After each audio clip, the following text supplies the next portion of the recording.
السلام علیکم ورحمۃ اللہ وبرکاتہ نحمد ونصلی علی رسول الکریم اما بعد فاعوذ باللہ من الشیطان الرجیم بسم اللہ الرحمن الرحیم لا تقتلوا النفس التي حرم اللہ الا بالحق وقال النبی صلی اللہ علیہ وسلم۔ برادران ملت اور محترم حاضرین جلسہ، آج آپ ریڈیو اور موبائل میں سنتے ہوں گے کہ فلاں جگہ دہشت گردی ہو رہی ہے اور فلاں جگہ دہشت گردی پھیلانے کی کوشش کی جا رہی ہے۔ آج دہشت گردوں نے اتنے لوگوں کو موت کے گھاٹ اتار دیا اور اتنے لوگوں کی جانیں ضائع ہو گئیں، اور ان سارے جرائم کا مجرم اسلام اور اسلام کے نام لیواؤں کو قرار دیا جا رہا ہے۔ آج میں اس مختصر وقت میں آپ کو بتانا چاہتا ہوں کہ دہشت گرد کون ہے، پوری دنیا میں دہشت گردی پھیلانے والے کون ہیں، دنیا کا امن و امان اور چین سکون چھیننے والے کون ہیں، روئے زمین کے باشندوں کی نیند کس نے حرام کی ہے۔ میرے دوستوں اور اسلام کے پروانوں، اسلامی تاریخ کے مطالعہ کرنے والے جانتے ہیں کہ اسلام نے ہمیشہ امن و شانتی کی دعوت دی ہے، صلح و آشتی کی دعوت دی ہے، آپسی محبت و الفت کی دعوت دی ہے، اخوت بھائی چارگی کی دعوت دی ہے، میل ملاپ اور خیر سگالی کی دعوت دی ہے، نصیحت و خیر خواہی کی دعوت دی ہے، ظلم زیادتی سے روکا ہے، فتنہ فساد سے روکا ہے، حق طلبی اور حق مارنے سے روکا ہے، خواہ مخواہ کی نزاعت سے روکا ہے۔ اسلام کے عدل و انصاف اور امن و شانتی کی دعوت کا اندازہ لگانے کے لیے ضروری ہے کہ قبل اسلام کے حالات سے واقف ہوں کہ اسلام سے پہلے دنیا کیسے کیسے حالات سے گزری ہے۔ میرے دوستو، دنیا چھٹی 20ویں صدی میں بڑی اضطرابی اور بے قراری کی حالات میں اپنے لمحات گزار رہی تھی۔ ہر طرف فتنہ فساد پھیلا ہوا تھا، ایک دوسرے پر ظلم زیادتی کرنا اپنی بڑائی کی دلیل سمجھی جاتی تھی، ایک دوسرے کے حقوق کو دبانا ایک قابل فخر و کارنامہ سمجھا جاتا تھا، ایک بادشاہ کا دوسرے بادشاہ کے ملک میں گھس کر خون خرابہ کرنا ایک قابل فخر و کارنامہ سمجھا جاتا تھا، غریب نادار اور معذور لوگوں کو معاف تک نہیں کیا جاتا تھا، شیر خوار بچے کو اس زوروں سے دیوار پر مارا جاتا کہ بچے کا بھیجا نکل کر باہر آ جاتا۔ قیصر و کسریٰ کی تاریخ کسے معلوم نہیں، روم و ایران کی ویرانی کسے یاد نہیں، بخت نصر کے قتل عام سے کون واقف نہیں، جنگ گلاب کی بے دردی سے کون آشنا نہیں۔ الغرض پوری دنیا میں فساد ہی فساد پھیلا ہوا تھا، کوئی ہوتا ایسا نہیں تھا جہاں لوگ امن و شانتی سے اپنی زندگی بسر کر رہے ہوں۔ اسی حالات کو دیکھتے ہوئے قرآن کریم نے فرمایا ظہر الفساد فی البر والبحر بما کسبت ایدی الناس۔ ایسے خطرناک اور تاریک ترین حالات میں اسلام کا ظہور ہوتا ہے اور اس مزدور و پریشان دنیا کو حقوق و انسانی کا پیغام سناتا ہے، امن و شانتی کا پیغام سناتا ہے، صلح و آشتی کا پیغام سناتا ہے۔ اسلام کہتا ہے صلح جنگ سے بہتر ہے چاہے جھک کر ہو۔ صلح حدیبیہ کی تاریخ کسے یاد نہیں، مسلمانوں کس طرح سفر آسنائے راستے میں روکا گیا۔ اسلام قرآن کہتا ہے ناجائز کسی کا قتل کرنا جائز نہیں، کسی کے املاک کو ہلاک کرنا ناجائز ہے۔ قرآن کی ایک آیت جو امن و شانتی کی دعوت دیتی ہے، دہشت گردی سے روکتی ہے، لیکن آج میڈیا کے ذریعے اسلامی تعلیمات کو مسخ کرنے کی کوشش کی گئی، اسے لوگوں کے سامنے بدنام کیا گیا، لوگوں کو اس سے نفرت دلائی گئی۔ جو دین کا داعی تھا اسے مجرم بنا کر پیش کیا گیا، خرد کا نام جنو رکھ دیا، جنو کا خرد، جو چاہے آپ کا حسن کرشمہ ساز کریں۔ لیکن میں پوچھتا ہوں کہ اگر اسلام ایک دہشت گرد مذہب ہے تو نبی کے زمانے میں دہشت گردی کیوں نہیں، حضرت ابو بکر صدیق کے زمانے میں دہشت گردی کیوں نہیں، حضرت عمر فاروق کے زمانے میں دہشت گردی کیوں نہیں، حضرت عثمان غنی کے زمانے میں دہشت گردی کیوں نہیں، حضرت علی حیدر کے زمانے میں دہشت گردی کیوں نہیں، بنی امیہ خلافت کے زمانے میں دہشت گردی کیوں نہیں، مغل سلطنت کے زمانے میں دہشت گردی کیوں نہیں۔ اس وقت ان کے پاس طاقت تھی، قوت تھی، وہ دنیا کو تہ بالا کر سکتے تھے، لیکن آج جب ان کی حکومتیں ختم ہو چکی ہیں، وہ محکومی اور مفلوق الحال زندگی بسر کر رہے ہیں، تو ان کے اوپر دہشت گردی کا الزام لگایا جا رہا ہے کہ اس کے پیچھے کوئی سوچی سمجھی سازش اور طے شدہ پلاننگ نہیں ہے۔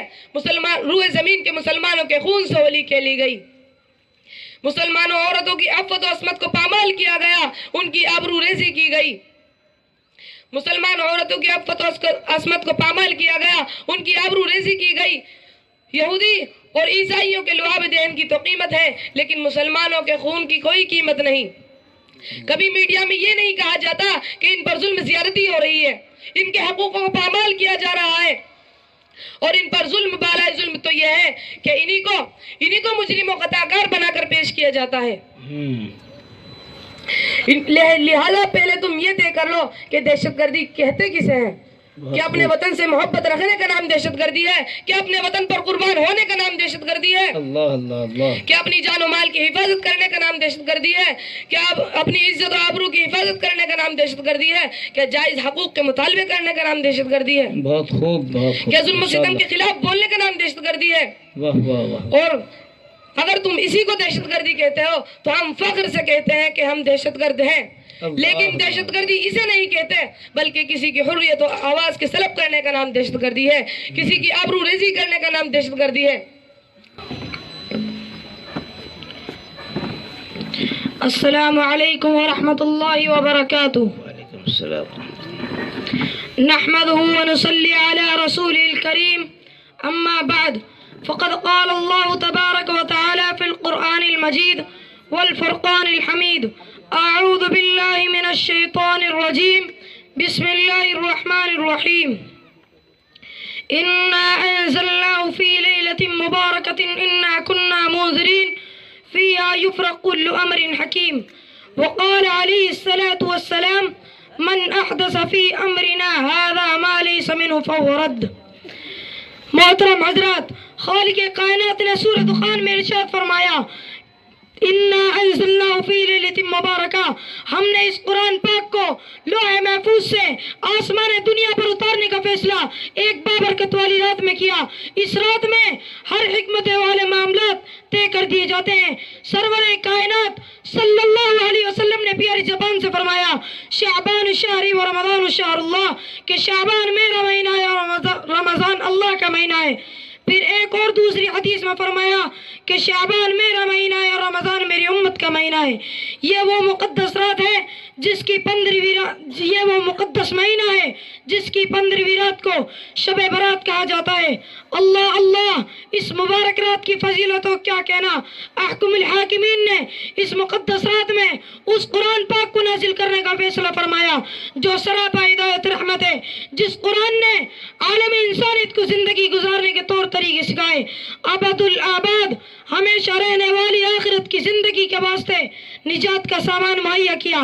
ہر مسلمان کے لیے ضروری ہے کہ ماہ شعبان میں غفلت کی چادر اتار دے، اور اس ماہ رمضان کے لیے جس میں رحمت خداوندی کے دریا بہائے جاتے ہیں، گناہوں سے توبہ کرے۔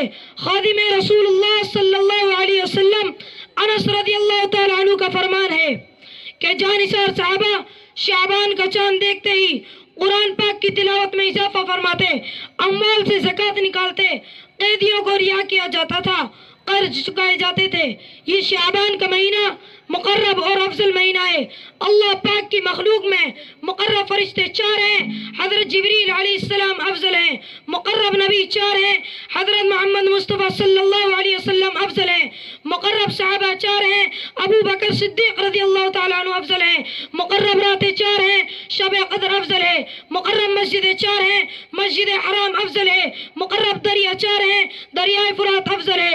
مقرب مہینے 4 ہیں، ماہ شعبان افضل ہے۔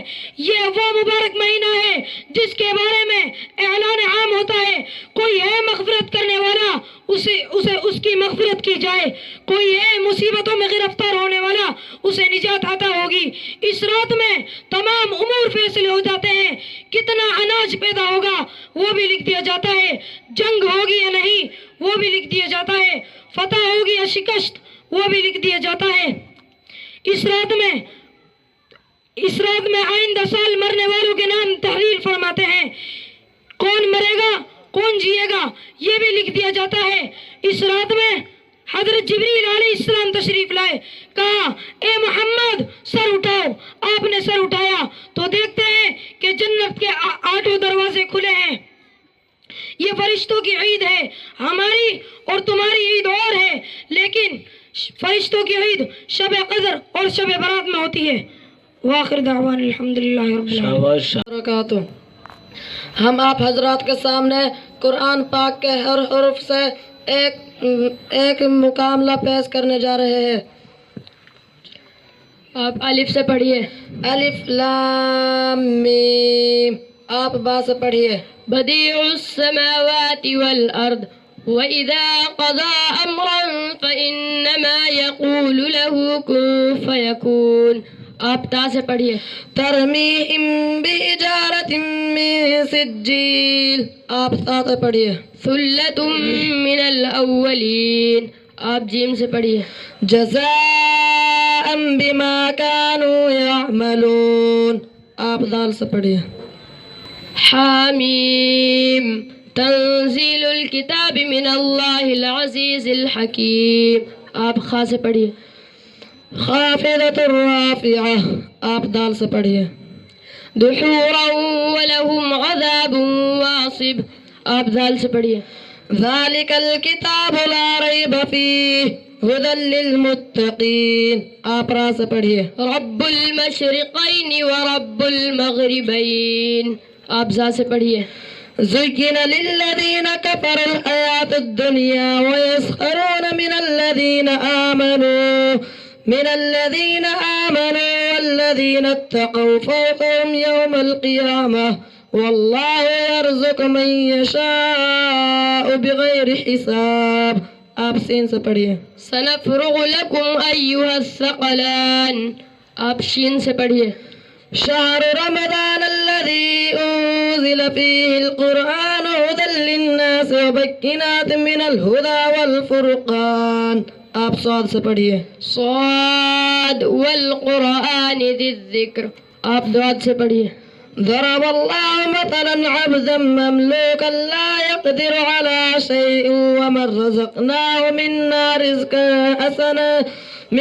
رزقا حسنا فهو ينفق منه سرا وجهرا هل يستوون الحمد لله بل أكثرهم لا يعلمون. آپ تو سے پڑھیے. طاسیم میم تلک آیات الکتاب المبین. آپ زا سے پڑھیے. ظهر الفساد في البر بما كسبت أيدي الناس. آپ عین سے پڑھیے. عبس وتولى ان جاءه الأعمى. آپ غین سے پڑھیے. غافر الذنب وقابل التوب شديد العقاب ذي الطول لا إله إلا هو إليه المصير. آپ فا سے پڑھیے. فبأي آلاء ربكما تكذبان. آپ قاف سے پڑھیے. قاف والقرآن المجید. آپ کاف سے پڑھیے. کاف ہا یا عین صاد. ذکر رحمت ربک عبدہ زکریا. آپ لام سے پڑھیے. لا يحب الله الجهر بالسوء من القول إلا من ظلم وكان الله سميعا عليما. آپ میم سے پڑھیے. ما ينظرون إلا صيحة واحدة تأخذهم وهم يخصمون. آپ نون سے پڑھیے. نون والقلم وما يسطرون. آپ واو سے پڑھیے. والنازعات غرقا. آپ ہا سے پڑھیے. هل أتاك حديث الغاشية. آپ حمزہ سے پڑھیے. إنا إلى ربنا لمنقلبون. آپ یا سے پڑھیے. یاسین والقرآن الحکیم. السلام علیکم ورحمۃ اللہ وبرکاتہ. وعلیکم السلام ورحمۃ اللہ وبرکاتہ. پڑھا جاتا ہے. قرآن کہاں نازل ہوا؟ قرآن مکہ کے اندر غار ہیرا میں نازل ہوا. قرآن کو کس رات میں نازل کیا گیا؟ قرآن کو لیلۃ القدر میں نازل کیا گیا. قرآن کو کس نے نازل کیا؟ قرآن کو اللہ تعالیٰ نے نازل کیا. قرآن کو کس کے ذریعے نازل کیا گیا؟ قرآن کو حضرت جبرائیل علیہ السلام کے ذریعے سے نازل کیا گیا. قرآن کو کس کے اوپر نازل کیا؟ قرآن کو حضرت محمد مصطفیٰ صلی اللہ علیہ وسلم کے اوپر نازل کیا گیا. قرآن کی حفاظت کی ذمہ داری کس نے لی؟ قرآن کی ذمہ داری خود اللہ تعالیٰ نے لی. قرآن کو چھونے یا پکڑنے کے کیا شرائط ہیں؟ قرآن کو وضو کر کے ہی چھوڑا جا سکتا ہے. سب سے زیادہ پڑھی جانے والی کتاب کون سی ہے؟ سب سے زیادہ پڑھی جانے والی کتاب قرآن پاک ہے. قرآن کا موضوع کیا ہے؟ قرآن کا موضوع ہے آدمی. قرآن میں مکی صورتیں کتنی ہیں؟ قرآن میں مکی صورتیں 86 ہیں. اور قرآن میں مدنی صورتیں کتنی ہیں؟ قرآن میں مدنی صورتیں 28 ہیں. قرآن میں کتنی رکوع ہیں؟